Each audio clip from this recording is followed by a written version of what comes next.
Jumping into trades too early? I got something for you today in Card Chats with Robert.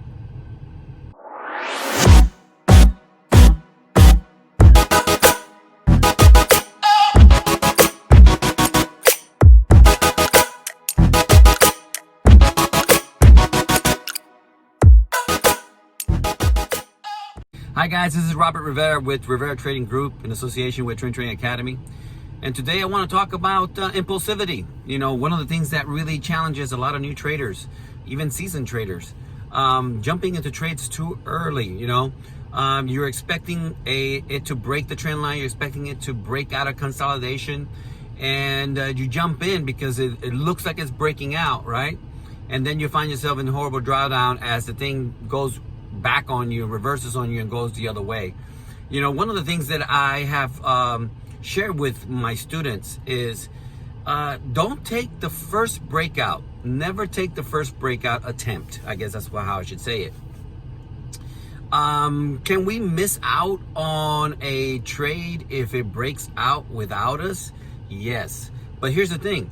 That first candle that is attempting to break out doesn't give us enough information to know if it's going to break out. And by the way, I am sharing this from a perspective of a price action trader, right? There are some indicators that people use for confirmations and such.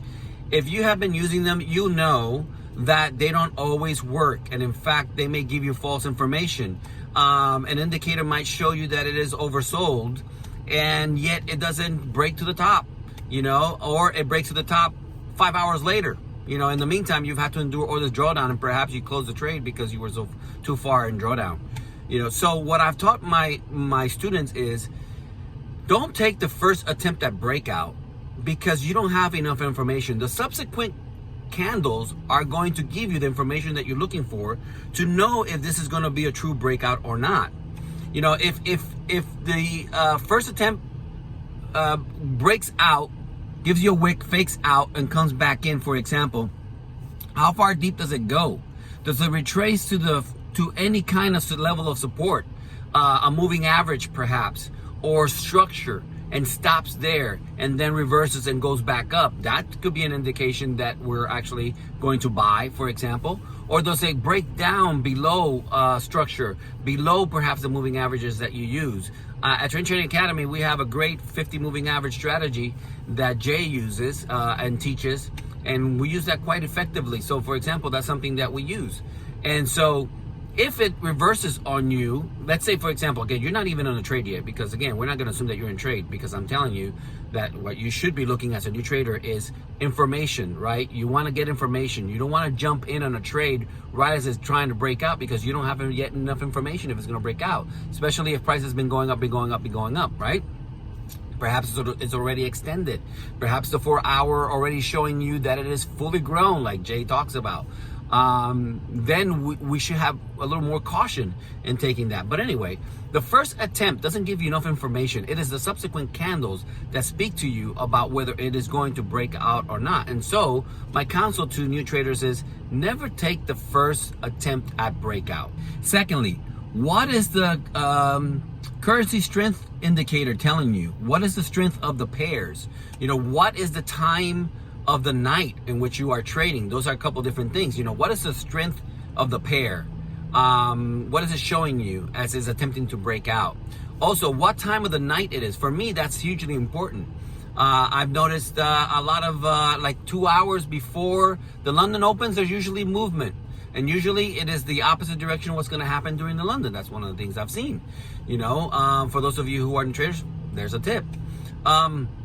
So what is the currency strength? You know, what is the what time of the day is it? During Asia, you're going to see a lot of consolidation, a lot of attempts at breakout that don't really happen, you know? And so again, why go into a breakout? Remember, zones are zones of resistance, right? Zones are zones of resistance. So why go in on a breakout, which is you're going into resistance, whether it's resistance or support, right? Why go into a breakout during a time of the session that there is enough volume for a breakout? It's just not a high probability trade, which is what we're all about. So again, I've already mentioned, do not don't take the first attempt at breakout because you don't have enough information.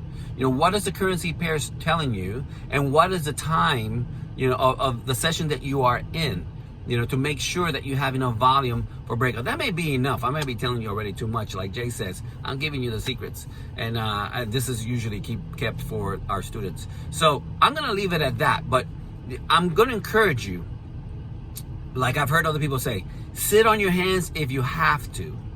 Sit on your hands if you have to keep yourself from putting in a trade when you don't have enough information if it's going to actually break in the direction that you want.